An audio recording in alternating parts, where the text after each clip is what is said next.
Thank you. നമുക്കിപ്പം വട്ടിയൂർക്കാവ് കൃഷ്ണകുമാർ അടക്കമുണ്ട് അല്ലേ? അതെ, വട്ടിയൂർക്കാവ് കൃഷ്ണകുമാർ, ഒപ്പം നമുക്ക് ഷമീറിന്റെ വീട്ടിലേക്ക് ദിലീപ് എത്തിയിട്ടുണ്ട്. നമുക്ക് വട്ടിയൂർക്കാവ് കൃഷ്ണകുമാറിലേക്ക് ആദ്യം പോകാം. ഓക്കെ. ശ്രീ വട്ടിയൂർക്കാവ് കൃഷ്ണകുമാർ, താങ്കൾക്ക് കിട്ടുന്ന ഒടുവിലത്തെ വിവരങ്ങൾ എങ്ങനെയാണ്? ഇപ്പോൾ നമ്മൾ അവിടെയുള്ള കുവൈറ്റിലുള്ള പല സംഘടനാ ഭാരവാഹികളുമായും ഒക്കെ നേരിട്ടിങ്ങനെ സംസാരിച്ച് വിവരങ്ങൾ പ്രേക്ഷകരിലേക്ക് എത്തിക്കുകയാണ്. താങ്കൾക്ക് കിട്ടുന്ന വിവരങ്ങൾ എന്തൊക്കെയാണ്?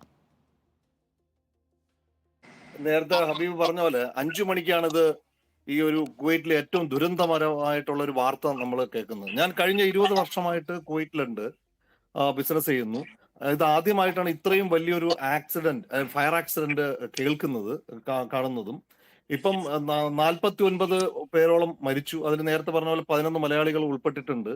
ഈ രാവിലെ 5 മണി ആയതുകൊണ്ടാണ് മിക്കവരും മരിച്ചത് ഉറക്കത്തിലായിരുന്നു എന്നുള്ളതാണ് ഏറ്റവും വേദനാജനകമായിട്ടുള്ള കാര്യം.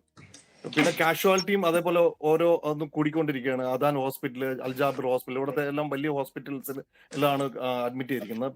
പക്ഷെ ഇവിടുത്തെ ഏറ്റവും വലിയ സേഫ്റ്റി കാണുന്ന ഒരു കെട്ടിടങ്ങളാണ്. മിക്കവാറും ഉള്ള സേഫ്റ്റിയൊക്കെ വളരെ ഗവൺമെന്റ് വളരെ ശക്തമായ ഇടപെടലുകൾ നടത്തിയിട്ടുള്ള ഒരു രാജ്യം തന്നെയാണ്. അതുകൊണ്ടാണ് ഇത് ആദ്യമായിട്ടാണ് ഇങ്ങനെ ഒരു സംഭവം തന്നെ മലയാളികൾ കേൾക്കുന്നത്. Okay, thank you Shri Krishnakumar Vattiyoorkavu.